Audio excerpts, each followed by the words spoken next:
This is Ray Shackleford. And Edion Ovote. And welcome to Fresh Perspective. This is our brand new show where we're going to be discussing how to bring the African and the African American community together. In that, we're going to be discussing politics, civic participation, different community efforts. And again, the goal is for our communities to come together as one. And so we want to kind of start things off and set the foundation or set the stage, if you will, with talking about some of the different things that are issues within our respective communities, but also some misconceptions, if you will. And so, Edion, for you, what would you say are those top 1 to 2 issues within the African community? I think within the African community, one of the major issues is immigration. You kind of see this wave of Africans who are coming to America for different reasons, right? Maybe education, maybe family, just a better life, whatever it is.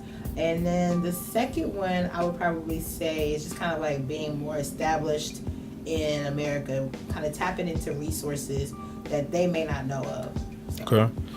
And it's interesting that you say that because immigration, I think by and large from the African American perspective, has always been perceived as an issue within the Hispanic community. Right. And so it's not something that we would typically associate with other ethnic groups beyond that. Right. And so that's definitely something that we hope to educate our viewers on as we move forward with the show and bring everybody together on that topic. And even when you mention tapping into resources within America, that's an issue within our community as well. I mean, there's a lot of different things that are out there intended to help you. Right. But I think one of the hardest things to do is to get the things that people need in their hands, connecting them to it, making sure they understand why they need it and how to get to it. Right. And so for me, from the African American community, I'd probably point to economics as a huge issue within our community. And I think a lot of this translates a little bit in a different way, but translates to the African community as well when you're looking at things like jobs, starting businesses, housing, and even taking it a step further, the education system, but also criminal justice and violence. Right now, there's a lot of different discussion going on around gun control. Police brutality has been in the media here at least probably for the last 3 to 5 years, but it's continued to heighten from our last presidential election with now President Trump when he was running against Hillary Clinton at the time, and continuing recently with Stephon Clark, who was gunned down. And so these are things that are very prevalent within our community. Some of them overlap, but they overlap in different ways. So, for example, like housing. I know we were offset. We kind of touched on how in the African American community, once you're 18, it's like, okay, it's time for you to move out, start to establish yourself. But in the African community, it's not like that. It's different. It's not typically like that, right? So when you're 18, you're still underneath the care of your parents. Like, you're in the African community, they're really like family based. And when I say family based, it's like very tight knit in a sense. So even if you do go away to college, a lot of times, like, some of our parents have gone to boarding school. They go to boarding school and they still come back home. Like, you finish school, you come back home. You go to university, you come back home. Now, there may be some times where you are afforded an opportunity outside of your home, outside of Houston or outside of wherever you're living at. And okay, that's fine. But there's always this notion of, if anything may happen, your circumstances may change, this is still your home. You can always return back to a home base. So when you turn 18, it's more of like, you turn 18, so now it's time for you to go to school. Not necessarily it's time for you to pick up your entire life and move out into the world. It's more of like, this is another step in your life where you're going to school, and from school we're going to help you, with whatever you need in terms of education wise. But after that, we want you to find a good job. Right. And you still, if you're in Houston or if you're in where your parents are, you're living at home. And It's not see, like you find a good job and I'm going to find my own apartment, because it's kind of like, why are you want to move away from your home? This is your house. This is right. your thing. Nobody's pushing you. Nobody's forcing you to go and buy an apartment, or find an apartment or buy a house right now, you know.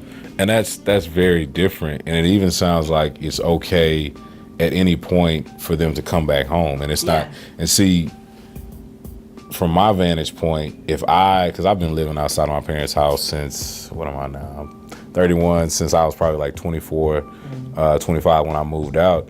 If I were to go back home, it is frowned upon.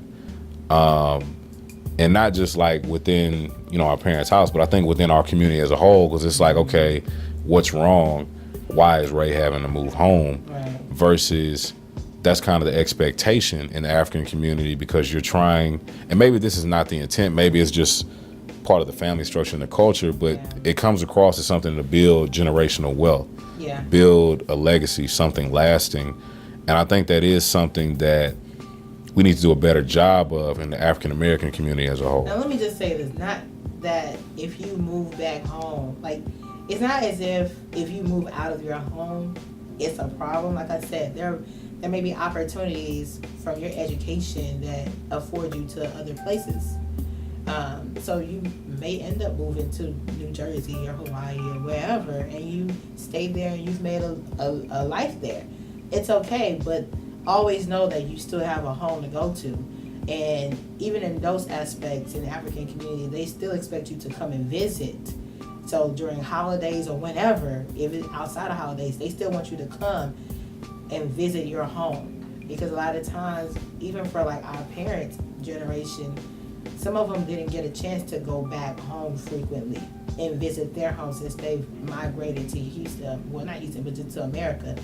They didn't get the chance to visit as frequently as they would have loved to. So when they see their children have moved out of the home for whatever reason, whether it's education or pursuing whatever, they want you to still come back and visit more frequently, because they cherish that family that they've had when they were growing up. And even now, when they see you growing up, they want to keep that structure still together. And the more time that they can spend with you, the better. So that if that means even living with them, they love that. They cherish that. That's kind of like our culture is more of a family base. And like you said, to build wealth, just kind of keep that generation of wealth going along, whether it's just through emotional wealth, financial wealth. It's like you keep this certain culture going, so that when you have your own children, you're passing on that same kind of mentality. Like, this is what we do. We're a family unit. This is how we build our legacy up, that kind of thing.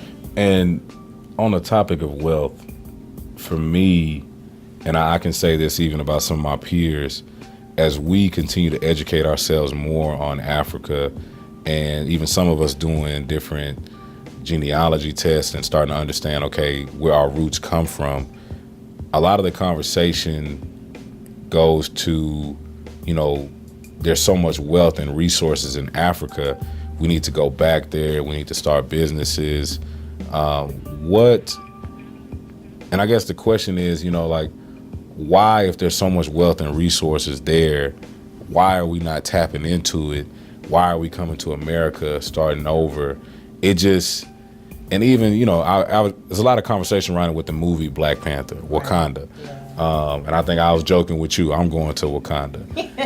And if anybody wants to go, let me know. I'm not about to play But we really need to look at, how do we tap into the wealth and resources over there, and why are we not doing that better at this point? I think it's a great question. I think it depends on the perspective, right? This is fresh perspective. But I also want to let you know that it's the how to break into that is a little bit harder than here in America. Well, if you want to start a business here in America, come up with your idea, go to the courthouse, start with a DBA or get an LLC, whatever.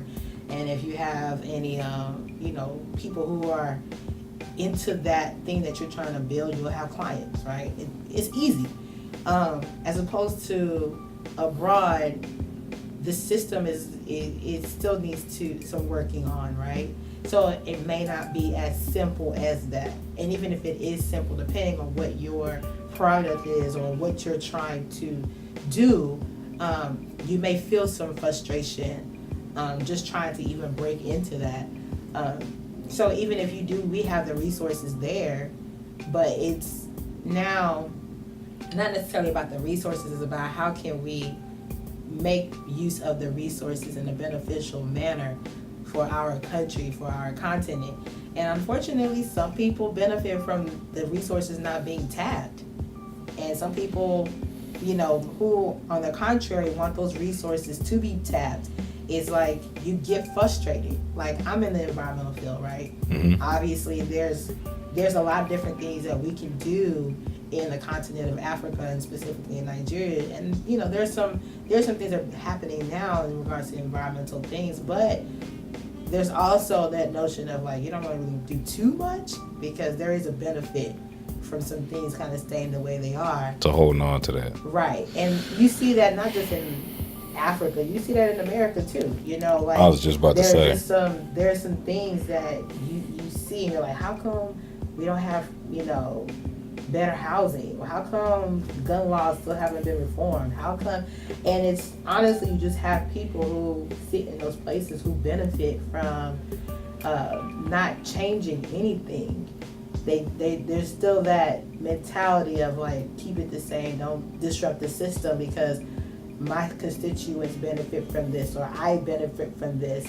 And so you end up not moving anything until you have people like Martin Luther King Jr., Nelson Mandela, who go contrary to those things. And people who also believe in that they feel like, okay, they have a voice through this person or through these people that make them change that status quo. Right. So, and for me, it made me think of what we've kind of coined as the crab in the bucket mentality. And even in taking it a step further, when you look at during slavery times, what you would call an Uncle Tom or that individual who had that position in the master's house and they wanted to protect their own interests. And so they would not share that information or access with the other slaves or the other individuals, when at the end of the day, you're all oppressed. You may just have a better position within the oppression, but if everybody were to gain access, it would completely change the dynamics. Exactly. And so this, I think, is a good place to kind of start for a fresh perspective. And we definitely want to dive into more of those kind of subcategories or breakout areas once we get back from this break.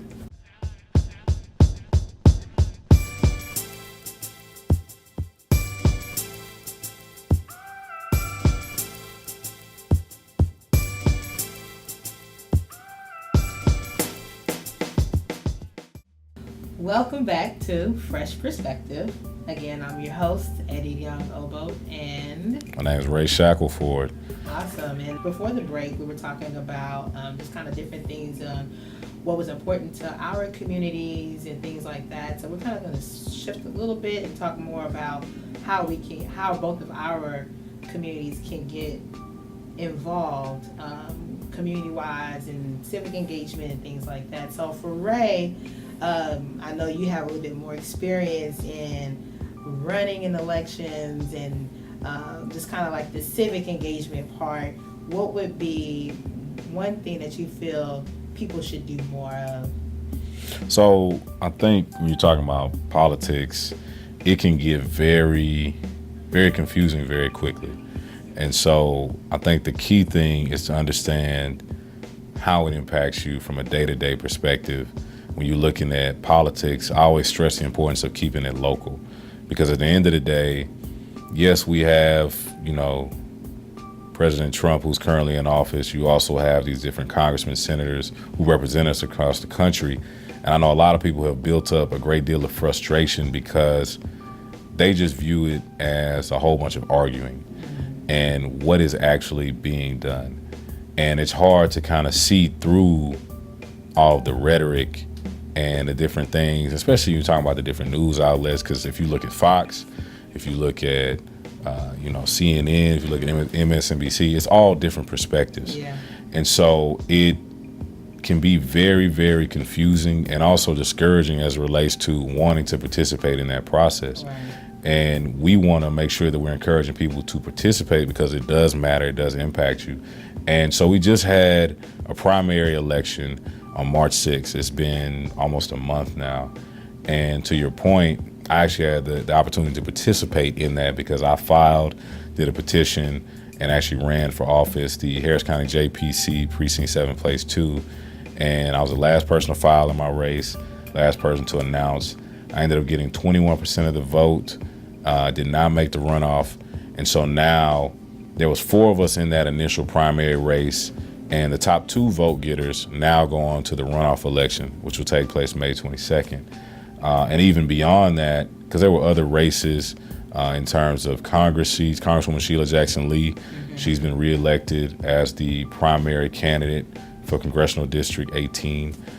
You also have other judgeships. There's actually a lot of those that are out there.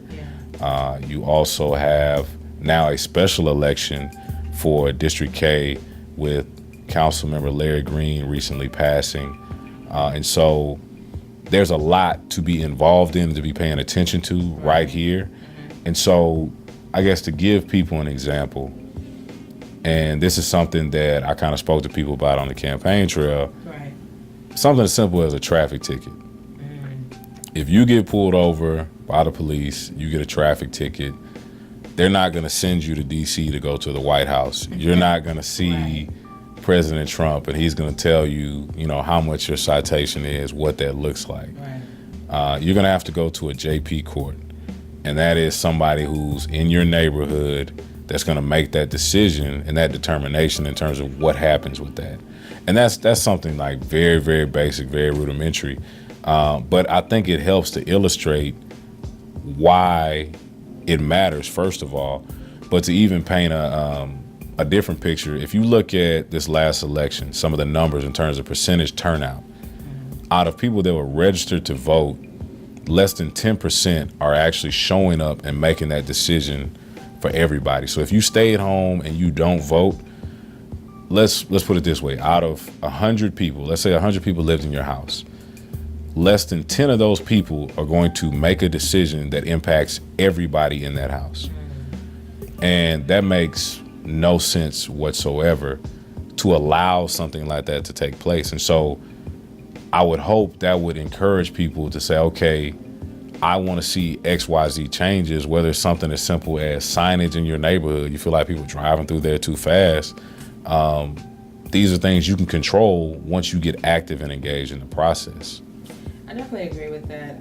I think for the voting can become a little bit overwhelming, right? Because you have so many different people who are running for this and that, this court, like you said, JP, Justice of the Peace. You have that in your community, your council members, your senators, your all these different things. And then you have the local elections, you have the major elections, you have all these different things. And I think from the African perspective too, for those who are not citizens, right, they can't vote, but they can also kind of be involved with their community and whatever that looks like. That may be, going out, doing some kind of community service. But for those who do become citizens, voting is not necessarily the primary thing to do, right? It's like, I become a citizen, now I'm able to move around freely and kind of go ahead and do my dreams, and maybe that's establishing a business, maybe that's bringing your family over, maybe that's whatever that is for you. That now that you've gotten your citizenship, you can do that. So the primary thing is not to vote. It's kind of like an afterthought sometimes, not for everybody, but sometimes it's an afterthought because they may see the big elections like the presidential elections, and then the ones that affects them directly, like you said, they're not that they're not engaged because they don't want to be engaged. I think honestly they're not engaged because nobody's really showing them how to be engaged. Absolutely. And nobody's really kind of like telling them like, hey, where you live, whether it's an apartment, whether it's a house, somebody represents you, and this is why you need to know that for yourself, because if you do get stopped, this is the court you're going to be going to. Or if you want to start a business, this is still the same court that you have to go to. If you're going to get married, this is still the same court that you have to go to. And this person was elected to represent you and make these decisions on your behalf. So that's why it's important. I think that in the African community, there isn't a connection of dots as to why this directly affects you until it actually directly affects you, like immigration, right, or whatever that may be. Like when it actually is like, oh, this is going to disrupt my norm. It's kind of like you start doing your own personal research. That's what anybody, you end up doing your own personal research about why this has affected me. Why can that police officer say that to me? Can they do that? And then you start looking and researching and say, okay, this, and that's when you start getting involved. But like you're saying, I think it's more of just like, you need to take your own personal responsibility to know. Be aware of who's representing. This is a democracy, which means that somebody's representing somebody. Absolutely. And you want to be the person to kind of be in control of who that somebody is through the power of your vote. And I think when you touched on two things when you were talking, starting a business and continuing to emphasize the immigrant community, which is something we know is very important when you're talking about the African community. Mm-hmm. And so you want people in office that are aware of those issues. Right.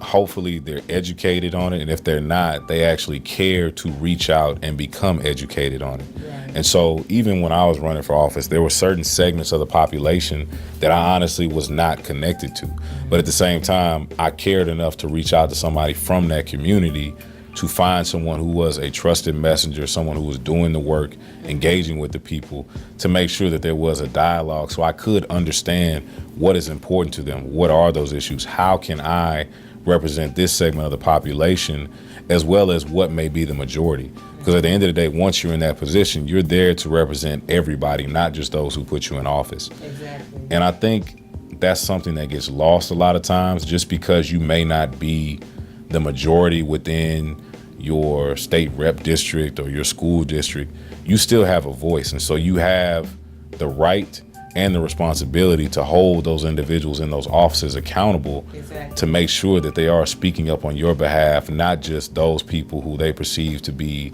their biggest donors, right, the people who show up in numbers, but also understand that elected officials and those seeking office, and it's sad, sometimes they do respond more to those who donate more, those who show up in bigger voting blocks. But that's also where I think the African community has an opportunity when you establish things like a PAC.